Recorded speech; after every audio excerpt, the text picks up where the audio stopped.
Good morning, children. Today we are in our history lesson 3 Neo International Order. நம்ம ஏற்கனவே second world war கோஸ் effect பார்த்தாச்சு. Second world war நடந்துட்டு இருக்கும்போதே by 1941 United ஸ்டேட்ஸும் பிரிட்டானும் ஒரு கன்சிட்ரேஷனுக்கு வந்தாங்க. என்ன அப்படின்னாக்கா, கண்டிப்பாக உலக நாடுகளுக்குள்ளே ஒரு ஒற்றுமை இருக்கணும். ஏன்னாக்கா எப்போ பார்த்தாலும் எங்கேயுமே சண்டை நடந்துகிட்டே இருந்தால் யாருக்குமே ஒரு சாட்டிஸ்ஃபைடாக ஒரு லைஃப் இல்லை. எல்லா நாடு எக்கனாமிக்கலாகவும் நம்ம ரொம்ப ஃபினான்ஷியலாகவும் எக்கனாமிக்கலாகவும் ரொம்ப சஃபர் பண்ணுறோம். அதுக்காகவே நமக்குள்ளே என்ன வேணும், ஒரு ஒற்றுமை வேணும். அப்போ அதுக்காக நாம் என்ன பண்ணலாம், ஒரு ஆரம்பிக்கலாம், ஒரு ஆர்கனைசேஷன் ஸ்டார்ட் பண்ணலாம், இன்டர்நேஷ்னல் ஆர்கனைசேஷன் அதை ஸ்டார்ட் பண்ணலாம் அப்படின்னு சொல்லிட்டு முடிவு பண்ணி என்ன பண்ணாங்கனாக்கா, ஒரு சார்ட்டர் சைன் பண்ணாங்க அட்லாண்டிக் ஓஷனில் ஒரு ஷிப்பில். So this is called Atlantic charter. Already first world war complete ஆகும்போது லீக் ஆஃப் நேஷன்ஸ் ஆரம்பித்தாங்க, which is failed because of non-interference of all the world countries. இருந்தாலும் கூட அந்த லீக் ஆஃப் நேஷன்ஸில் ஆரம்பிக்கப்பட்ட ஒரு ஆர்கன் வந்து international labour office. Still it is working in Geneva in Switzerland. இது வந்து லேபருக்கான ஆர்கனைசேஷன். அதனால் லேபரோட சாட்டிஸ்ஃபேக்ஷனுக்காகவும் அவங்களோட வெல்த் அண்ட் ஹெல்த் எல்லாத்துக்காகவும் இந்த ஆர்கன் வந்து still it is working in Switzerland. So next we will enter into our United Nations organization, which was initiated by United States and Britain in 1941. Joint டிக்ளரேஷனாக Atlantic charter வந்து sign பண்ணப்பட்டது. அதுவும் எப்போ decide பண்ணாங்கனாக்கா, Nazi tyranny முடிஞ்சதுக்கப்புறம். ஏன்னா this is a period of world war 1941. So Nazi tyranny முடிஞ்சதுக்கப்புறமா we want world peace அப்படிங்கிறதுக்காகவே சைன் பண்ணப்பட்ட ட்ரீட்டி அது. இதோட டிக்ளரேஷன் 26 கண்ட்ரிஸ் வந்து சைன் பண்ணியிருக்காங்க இதோட டிக்ளரேஷனில். அண்ட் இந்த 26 கண்ட்ரிஸும் they were fighting against the Axis power of Germany, Italy and Japan. இந்த டிக்ளரேஷன் சைன் பண்ணது வந்து on New Year's Day of 1942. And the Charter of the United Nations was signed on 26 Jan 1945 by 51 nations. இந்த 51 நேஷன்ஸில் நம்ம இந்தியாவும் ஒன்று. In spite we are under a British India, we are as a colony of British, we are signing the United Nations Charter on 1945 of June 26. அப்புறம் இப்போ பார்த்தீங்கன்னாக்கா at present 193 member states வந்து United நேஷன்ஸில் மெம்பராக இருக்காங்க. அண்டு ஒவ்வொரு நாடும், சின்ன நாடாக இருந்தாலும் சரி பெரிய நாடாக இருந்தாலும் சரி, every country has its own equal vote in United Nations. Next topic is general assembly and security council. United Nations பார்த்தீங்கன்னா ஒரு கவர்மெண்ட் எப்படி ஆக்ட் பண்ணுதோ அப்படி தான் ஆக்ட் பண்ணும். எப்படி ஒரு கவர்மெண்ட்டுக்கு 3 ஆர்கன் இருக்கும், legislative, executive and judicial wing. அதே மாதிரியே யுனைடெட் நேஷனுக்கும் it has its own legislative, executive and judicial wing. இந்த ஜென்ரல் அசம்பிளியில் பார்த்தீங்கன்னாக்கா ஒவ்வொரு மெம்பர் கண்ட்ரியுமே என்னவாக இருப்பாங்கனாக்கா ரெப்ரசன்டேட்டிவ் இருப்பாங்க. 193 கண்ட்ரிஸுமே அவங்களோட ரெப்ரசன்டேட்டிவ்ஸ் வந்து ஜென்ரல் அசம்பிளியில் இருப்பாங்க. அதுக்கு அடுத்த ஆர்டர் பார்த்தீங்கன்னாக்கா செக்யூரிட்டி கவுன்சில். இந்த general assembly yearly once meet பண்ணி எல்லா பாயிண்ட் ஆஃப் இன்ட்ரெஸ்ட்டையும், எல்லா இஷ்யூஸையும், எல்லா கான்ஃப்ளிக்டையும் டிஸ்கஸ் பண்ணுவாங்க. இப்போ யுனைடெட் நேஷனோட மெயின் ப்ராப்ளமே the facing of this corona problem. அடுத்ததா next the security council. General அசம்பிளிக்கு அடுத்த ஆர்டரில் இருக்கிறது security council, which has 15 members. General அசம்பிளியில் 193 கண்ட்ரிஸும் மெம்பர் தான். செக்யூரிட்டி கவுன்சிலில் ஒன்லி 15 மெம்பர்ஸ் ஆர் தேர். அந்த 15லேயும் 5 பார்த்தீங்கன்னாக்கா permanent members. The United States, Britain, France, Russia and China, இவங்க 5 பேர் தான் பெர்மனன்ட் மெம்பர்ஸ். மிச்ச 10 மெம்பர்ஸும் டெம்ப்ரவரி, அதாவது எலெக்ஷன் வந்து செலக்ட் பண்ணுவாங்க. This security council functions like legislature. Then each of the permanent member, அவங்களுக்கு எல்லாத்துக்குமே, ஒவ்வொரு பர்மனன்ட் மெம்பருக்குமே ரைட் டு வீட்டோ, அதாவது நோ சொல்கிறது. இப்போ ஒரு டிஸ்கஷன் போயிட்டுருக்கு, இது வந்து நல்லா இல்லை அப்படின்னா, அவங்க ஒருத்தர் நோ சொல்லிட்டாங்க அப்படின்னா அதுக்கப்புறம் அந்த டிஸ்கஷன் வந்து எடுக்கவே மாட்டாங்க. ஸோ அது வந்து பெர்மனெண்ட்டாக கேன்சல் ஆகிடும். This right has often been used to block major decisions. Problem ரொம்ப ஹேக்டிக்காக இருக்கும்போது மட்டுமே இந்த ரைட் டு வீட்டோ அப்படிங்கிற இதை பவர் வந்து அப்ளை பண்ணுவாங்களே. அதுவும் especially by the super powers of US and Russia. எல்லா மேஜர் இஷ்யூஸ், கான்ஃப்ளிக்ஸ் எல்லாமே செக்யூரிட்டி கவுன்சிலில் தான் டிஸ்கஸ் பண்ணுறாங்க. Next heading is administrative structure. Executive wing united நேஷனோட எக்ஸிக்யூட்டிவ் விங் பார்த்தீங்கன்னாக்கா யூனியன் செக்ரட்டரியேட். இதுக்கு வந்து secretary general is the head. இந்த செக்ரட்டரி ஜென்ரலை ஜென்ரல் அசம்பிளி இருக்கு இல்லையா, ஜென்ரல் அசம்பிளி வந்து செலக்ட் பண்ணும். ஜென்ரல் அசம்பிளிக்கு யார் ரெக்கமெண்ட் பண்ணுவாங்க அப்படின்னாக்கா செக்யூரிட்டி கவுன்சில். இப்படி செலக்ட் பண்ணுற இந்த secretary general along with his cabinet and other officials run the United Nations. அடுத்ததாக பார்த்தீங்க அப்படின்னாக்கா judicial wing, the international court of justice. இதோட ஹெட் குவார்ட்டர் எங்கே இருக்குது அப்படின்னாக்கா Hague, which is in Holland. இதுதான் judiciary wing. The next is the economic and social council. இது 5th organ of united Nations. இதுதான் எல்லா கண்ட்ரிஸையும் கோஆர்டினேட் பண்ணி அதோட எக்கனாமிக் அண்ட் சோஷியல் ஒர்க்ஸுக்கு ஹெல்ப் பண்ணுறது, எல்லா கண்ட்ரிஸோட ஓவரால் டெவலப்மெண்ட்டுக்கு ஹெல்ப் பண்ணுறது இந்த எக்கனாமிக் அண்ட் சோஷியல் கவுன்சில். அடுத்தது பார்த்திங்கன்னா the regional economic commission which is functioning, நான் ஏற்கனவே சொன்னேன் இல்லையா, which is functioning under this economic and social council is responsible for the regional development across the world. Asia பசிபிக்கில், west ஏஷியாவில், Europe, Asia and Latin அமெரிக்காவில் எல்லாமே இதுதான் வந்து responsible. And they have been very successful and headed by eminent economist like Gunnar Myrdal. So நிறைய economist வந்து இவருக்கும் assist பண்ணிட்டு இருக்காங்க. So that we are still living as an self sustaining country. Each countries let their life as a self-sustaining country through this economic and social council. இன்னும் other important organs of UN பார்த்தீங்க அப்படின்னாக்கா food and agricultural organisations, world health organisations, UNESCO, that is UN educational scientific and cultural organisations. பார்த்தீங்க அப்படின்னாக்கா ஒரு சில organisations வாலண்டராக ஒவ்வொரு member countries அவங்களே வாலண்டராக வந்து ஃபண்டு கொடுத்து ரன் பண்ணுற ஆர்கனைசேஷன்ஸ் இருக்குது. அதில் இம்பார்ட்டன்ட் பார்த்தீங்கன்னாக்கா United Nations children's fund, UNICEF அப்படின்னு சொல்லுவோம். ஒவ்வொரு நாட்டில் இருக்கிற சைல்டு ஹெல்த்துக்காகவும் சைல்டோட வெல்ஃபேருக்காகவும் ஆரம்பிக்கப்பட்டது யுனிசெஃப். அடுத்தது பார்த்திங்கன்னா UNDP, United Nations development programme. எல்லா கண்ட்ரீஸுக்கும் எல்லா மெம்பர் கண்ட்ரிஸோட டெவலப்மெண்ட்டையும் கரெக்டாக ஃபோக்கஸ் பண்ணுறது இந்த ஆர்கன். இந்த 2 ஆர்கனுமே வாலண்டரி கண்ட்ரிஸ், அவங்களே செல்ஃப் ஃபண்ட் கொடுத்து மெம்பர்ஸ் ஆஃப் யுனைடட் நேஷன்ஸ் வந்து ஆர்கனைஸ் பண்ணுறாங்க. The next heading is activities of UN over the decades. அதாவது from the starting of this united nations அதோட ரெஸ்பான்சிபிலிட்டி பார்த்திங்கனாக்கா இன்னும் வேர்ல்டில் எங்கே ப்ராப்ளம் அரைஸ் ஆனாலும் இமீடியட்டாக போய் சால்வ் பண்ணுறது. 1960 டீகாலனைசேஷன், அதாவது எல்லா சூப்பர் பவர் கிட்டேருந்து எல்லா காலனிஸும் சுதந்திரம் பெறத்துக்காக, இண்டிபெண்ட் கிடைக்கிறதுக்காக யூஎன் பயங்கரமாக ஹார்ட் ஒர்க் பண்ணியிருக்கு. அடுத்தது பார்த்திங்கனாக்கா ஹியூமன் ரைட் ப்ராப்ளம்ஸ், அதாவது ஒரு நாட்டிலேருந்து இன்னொரு நாட்டுகளுக்கு அகதியாக போகிறவங்க, த ப்ராப்ளம் ஆஃப் ரெஃப்யூஜஸ், அதையெல்லாம் ஹியூமன் ரைட்ஸ் மூலயமா சால்வ் பண்ணாங்க. கிளைமேட்டிக் சேஞ்ச், ஜெண்டர் ஈக்வாலிட்டி எல்லாமே நம்ம யூஎனோட முக்கியமான ஒரு ஆக்டிவிட்டி இருக்குது. எல்லா செக்டாரோட டெவலப்மெண்ட்டுமே. இன்னும் சொல்லணுன்னா யூஎனோட பீஸ் கீப்பிங் ஃபோர்ஸ் அப்படின்னு ஒரு ஃபோர்ஸ் தனியாக இருக்குது. எந்த நாட்டில் ப்ராப்ளம் அரைஸ் ஆனாலும் இந்த ஃபோர்ஸ் போயிட்டு, முதல்லலாம் military force league of nations கிடையாது, but UN has its force. அதில் நிறையா மெம்பர் கண்ட்ரிஸ் அவங்களோட ஆர்ம்டு பீப்புள் அமைச்சிருக்காங்க. நம்ம இந்தியாவும் நம்ம இந்தியன் ஆர்மியும் யூஎனோட important part of peace keeping force.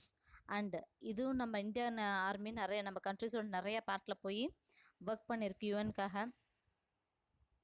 UN கான்ஸ்டியூஷனோட பிரேமபல்லே என்ன கொடுத்துருக்காங்க அப்படின்னாக்கா we the people of united Nations. நம்ம எல்லாமே உலகத்தில் 2 வாரம் ரொம்ப கொடுமையான 2 வாரம் ஃபேஸ் பண்ணிட்டோம். இதுக்கு மேலே நம்ம உலகத்தில் வந்து மனித இனத்துக்கு அகைன்ஸ்டாக எந்த ஒரு ஃபோர்ஸையும் நம்ம ஆக்ட் பண்ண விட மாட்டோம்.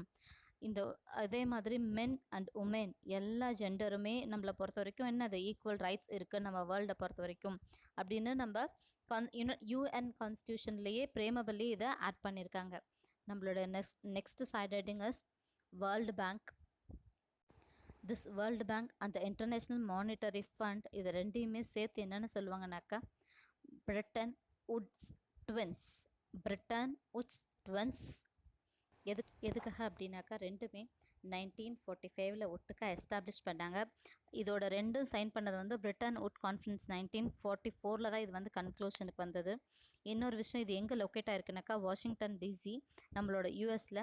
அண்ட் தென் யார் யாரெல்லாம் வேர்ல்டு பேங்க்கில் மெம்பர் ஆகணுமோ அவங்கெல்லாம் கண்டிப்பாக எதில் மெம்பர் ஆகிருக்கணும், இன்டர்நேஷ்னல் மானிட்டரி ஃபண்டில் கண்டிப்பாக மெம்பர் ஆகிட்ருக்கணும். நெக்ஸ்ட், த வேர்ல்டு பேங்க்கோட 2 organ, the international bank for reconstruction and development and the international development agency. இது ரெண்டையுமே என்னென்னு சொல்கிறாங்க அப்படின்னாக்கா சேர்த்து தான் வேர்ல்டு பேங்க். அண்ட் தென் இந்த இன்டர்நேஷ்னல் பேங்க் ஃபார் ரீகன்ஸ்ட்ரக்ஷன் டெவலப்மெண்ட்டோட இனிஷியல் இயர்ஸ் ஒர்க் என்ன அப்படின்னாக்கா வார் ரீகன்ஸ்ட்ரல் ஆக்டிவிட்டீஸ், அதாவது வார்னால நம்ம ஃபேஸ் பண்ண லாஸ் எல்லாம் ஓவர் கம் பண்ணுறது under the Marshall plan in European countries. Marshall plan மூலயமா என்ன பண்ணோம், வாரெல்லாம் அவங்க லாஸ் பண்ணதெல்லாம் திரும்ப கெயின் பண்ண வைக்கிறது தான் அதோட ஃபஸ்ட்டு ஒர்க்காக இருந்தது. அந்த இந்த எஜெண்டா லேட்டர் இந்த இதெல்லாம் நம்ம ஓவர் கம் பண்ணதுக்கு அப்புறமேட்டு இன்னும் அதோட எஜெண்டா வந்து expanded to promote economic development in borer countries and the banks. ஏழை நாடுகளோட முன்னேற்றம். பேங்க் என்ன பண்ணுது, பணம் கொடுத்து நிறைய கண்ட்ரீஸில் டெவலப்மெண்ட் ப்ராஜெக்ட் எல்லாம் ரன் பண்ணிட்டு இருக்கு. அண்ட் தென் இன்னும் பார்த்தீங்கன்னாக்கா அதோட இன்ட்ரெஸ்ட் வந்து பாவர்ட்டி எலிவேஷன். வேர்ல்டுலேயே என்ன இருக்கக்கூடாது, யாருமே வந்து ஏழ்மையான நிலைமையில வந்து இருக்கக்கூடாது, பாவர்ட்டி எலிவேஷனில் இருக்குது. And also concentrate in the development of rural areas. எல்லா டெவலப்பிங் கண்ட்ரீஸோட ரூரல் ஏரியாஸோட டெவலப்மெண்ட்டுக்கு இந்த வேர்ல்டு பேங்க் ஹெல்ப் பண்ணுது. நெக்ஸ்ட், இந்த இன்டர்நேஷ்னல் டெவலப்மெண்ட் ஏஜென்சி IDA, இது எதுக்கு பணம் கொடுக்குது அப்படின்னாக்கா கவர்மெண்ட் டெவலப்மெண்ட் ஆக்டிவிட்டிஸ். அதாவது கவர்மெண்ட் நமக்கு ஃபண்டு கொடுக்குது இல்லையா, இந்த ஃபண்டு வந்து கவர்மெண்ட்டுக்கு எங்கேருந்து வருது, நம்ம டேக்ஸில் இருந்து எடுப்பாங்க. அதுவும் பத்தல அப்படின்னாக்கா வேர்ல்டு பேங்க்ல இருந்தால் கடன் வாங்குவாங்க. ஸோ இந்த கடன் எங்கேருந்து வாங்கப்படும்னா இந்த IDA, இந்த இன்டர்நேஷ்னல் டெவலப்மெண்ட் ஏஜென்சி. இந்த லோன்ஸ் எல்லாமே சாஃப்ட் லோன்ஸ். ஏன் அப்படின்னாக்கா ரேட் ஆஃப் இன்ட்ரெஸ்ட் பார்த்தீங்கன்னாக்கா ரொம்ப கம்மியாக. And then period of returning the fund பார்த்தீங்கன்னாக்கா 50 years. So the the international finance corporation IFC, இது பார்த்தீங்கன்னாக்கா ப்ரைவேட் ஆர்கனைசேஷன் ஹெல்ப்போட உலக நாடுகள் முன்னேற்றத்துக்காகவும் இந்த ஒரு ஆர்கனும் நம்ம யூஎனில் வந்து ஆட் ஆயிருக்கு, இன்டர்நேஷ்னல் ஃபினான்ஸ் கார்பரேஷன். அப்புறம் இப்போ ரீசெண்ட் இயரில் பார்த்தீங்கன்னாக்கா the achievement of millennium developmental goals which aim at, அதாவது பேங்க்கோட மில்லேனியம் டெவலப்மெண்ட் கோல் என்ன அப்படின்னு பார்த்தீங்கன்னாக்கா ஏழைகள் இருக்கக்கூடாது, எல்லா மக்களோட லிவிங் ஸ்டாண்டர்டும் என்ன இருக்கணும், உயர்ந்திருக்கணும். படிப்பறிவு இல்லாமல், அதாவது இல்லிட்ரஸி இருக்கக்கூடாது. உமன் எம்பவரிங் கண்டிப்பாக இருக்கணும், எல்லா நாட்டிலையும் பெண்கள் வந்து முன்னேற்றத்தில் இருக்கும். And improving maternal and child health. ஏன்னாக்கா மெட்டர்னிட்டி ஏன்னாக்கா ரொம்ப நியூட்ரிஷன் லாஸில் நிறைய பேர் தே லாஸ் தேர் லைஃப். அதனால் மெட்டர்னிட்டியும் child health improvement and also improvement and environment and eradicating AIDS. இன்னும் கொஞ்சம் நாள் போக போக இருக்கிற எல்லா வைரஸும் இதோட வந்து நமக்கு ஆட் ஆகிடும். இதுக்கு எல்லாருமே நமக்கு யாரை ஹெல்ப் பண்ணுவாங்க, நம்மளோட வேர்ல்டு பேங்க்கும் UN ஹெல்ப் பண்ணுறாங்க. The next is international monetary fund. இதோட ப்ரைமரி சைல்டு, அதாவது பிரைன் சைல்டு, இது யார் வந்து இதை ஆரம்பித்தாங்க அப்படின்னாக்கா Harry Dexter White and John Maynard Keynes. இவங்க 2 எக்கனாமிஸ்ட்டும் சேர்ந்து ஆரம்பித்தது தான் இந்த IMF. அண்ட் இது வந்து 1945 ஆர்கனைஸ் பண்ணாங்க. மொத்தமாக ஃபஸ்ட்டு 29 மெம்பர்ஸ் இருந்தாங்க. Now it has 189 country as it's member. அதோட ப்ரைமரி அப்ஜெக்டிவ் பார்த்தீங்கன்னா ஃபினான்ஷியல் ஸ்டெபிலிட்டி. வேர்ல்டு ஃபுல்லாமே கண்டிப்பாக எல்லாருக்குமே என்ன இருக்கணும், பண தேவைகள் வந்து ஈஸியாக சால்வ் பண்ணப்படணும். அப்போ தான் எல்லாருமே முன்னேற முடியும் இல்லையா, அதுக்காகவே ஃபினான்ஷியல் ஸ்டெபிலிட்டிக்காகவே இவங்க பண்ணாங்க. அண்ட் தென் இதோட main ஏஜெண்டா is promote international monetary cooperation. பணத்துக்காக ஒரு நாடு இன்னொரு நாட்டுக்கிட்ட போய் கையேந்த வேண்டாம், நேராக எங்கே போயிடலாம், UN கிட்ட போயிடலாம். For expansion of international trade and exchange stability.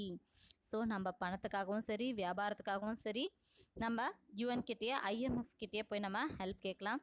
And then the fund lends money from its resource to countries facing balance of payment problems. யாரெல்லாம் பேலன்ஸ் பே பண்ணாமல் இருக்கிறாங்களோ அவங்களோட முன்னேற்றத்துக்கு யார் ஹெல்ப் பண்ணுறா, நம்மளோட இந்த IMF ஹெல்ப் பண்ணுறாங்க.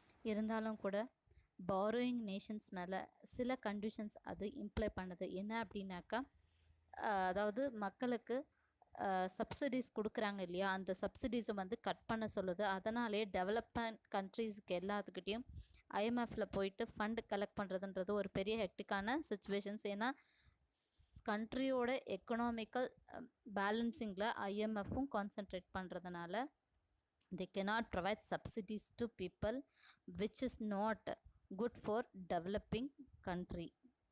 And the next heading is post-war welfare states in Europe. So ஒரு வெல்ஃபேர் ஸ்டேட்டுனா என்ன? ஃபஸ்ட் எக்கனாமிக் பேலன்சிங் கண்ட்ரியாக இருந்தால், சோஷியோ எக்கனாமிக் பேலன்சிங் கண்ட்ரியாக இருந்தால் it is and welfare state. அப்புறம் கொஞ்சம் கொஞ்சமாக என்ன எதுவாச்சு அப்படின்னாக்கா ப்ரொவைடிங் டிஃபென்ஸ், அதாவது தன்னாட்டை பாதுகாத்துக்கிறது, plus maintaining law and order. Socio economic welfare, defence and law and order maintain பண்ணால் அது ஒரு வெல்ஃபேர் ஸ்டேட். ஆனால் இப்போது அது வந்து இட் கான்சன்ட்ரேட்ஸ், ஒரு வெல்ஃபேர் ஸ்டேட் வந்து it concentrates into its people through laws. அந்த ஒர்க்கர்ஸ்க்கு பார்த்திங்கன்னா ஒர்க் பிளேஸ் வந்து கரெக்டாக இருக்கணும், அவங்களுக்கு மினிமம் வேஜஸ் இருக்கணும், சேஃப் ஒர்க்கிங் கண்டிஷன் இருக்கணும். இந்த மாதிரி ஒவ்வொரு மக்களோட ஒவ்வொரு தேவையும் பார்த்து பார்த்து சால்வ் பண்ணுறதே it is called as welfare state. World war முடிஞ்சதுக்கப்புறம் வேர்ல்டு ஃபுல்லாகவுமே நிறைய ப்ராப்ளம் ஃபேஸ் பண்ணிட்டு இருந்தோம் இல்லையா? The government and the people did not want to return to the economic hardships which they were faced in 1929 and 30. Unemployment இல்லாமல் இருந்தது இல்லையா? அந்த மாதிரி ஒரு சுச்சுவேஷன் வந்து வரக்கூடாது, திரும்ப பழைய டிப்ரெஷன் வந்து வரக்கூடாது அப்படிங்கிறதுக்காகவே நிறைய ஆல்ட்ரேஷன்ஸ் யூஎன் மூலயமா கொண்டு வந்தாங்க. Now all the countries of the Western Europe are welfare states. ஏன் அப்படின்னாக்கா அது சிட்டிசன்ஸ்க்கு எல்லாத்துக்குமே free health and social service provide பண்ணி ஹெல்ப் பண்ணிகிட்ருக்காங்க. இன் 1942 there is a common report as Beveridge report யூகேல பப்ளிஷ் பண்ணாங்க. அதில் பார்த்திங்கனாக்கா சீரியஸ் ஆஃப் மெஷர்ஸ் கவர்மெண்ட் எடுத்தது பற்றி, எதுக்காக அப்படின்னா ஒரு சிட்டிசனை ப்ரொடெக்ட் பண்ணுறதுக்காக, ப்ரொவைட் பண்ணுறதுக்காக, பாதுகாத்துக்கிறதுக்காக, வித் போதுமான adequate income, health care, education, housing and employment to over come poverty and disease. இது எல்லாத்தையும் தாண்டி ஜென்ரல் வெல்ஃபேர் கொடுக்குறோம் அப்படின்னு சொல்லிட்டு யூகேல டிக்ளேர் பண்ணாங்க. After the war the labour party, பிரிட்டனோட labour party voted in to power in Britain. அந்த லேபர் பார்ட்டி என்ன ப்ராமிஸ் பண்ணாங்கன்னா, it undertake steps to look after the people from cradle to grave. அவங்களோட தொட்டிலிருந்து சுடுகாடு வரை பீப்புளை என்ன பண்ணுறோம் நாங்கள் பாதுகாக்கிறோம் அப்படின்னு சொல்லிட்டு ஒரு ஸ்டேட்மெண்ட் கொடுத்தாங்க. And then legislation was enacted, rules வந்து எனாக்ட் பண்ணாங்க. எல்லாத்துக்கும் free health and coverage to the citizen through national health service மூலயமா free health, monetary benefit like old age pension, child care service, family welfare service, plus universal free school education to all children. இன்றைக்கி இது வந்து maximum developing கண்ட்ரீஸில் UNICEF மூலிமா இதை வந்து கொடுத்துட்ருக்காங்க. And then the benefits can either achieved through cash transfer like old age pension, அதாவது அமௌண்ட்டாகவும் நாங்கள் கொடுக்குறோம், இல்லை நாங்கள் மக்களுக்கு ஃப்ரீ சர்வீஸு செய்கிறோம், காம்பன்சேட் பண்ணுறோம், அன்எம்ப்ளாய்மெண்ட் காம்பன்சேஷன் பண்ணுறோன்னு சொல்லிட்டு நிறைய டிக்ளரேஷன்ஸ் வந்து யூகேல லேபர் பார்ட்டி கொடுத்தாங்க. And by that the world started to progress in a right way. So up to this our history third lesson is completed. Thank you.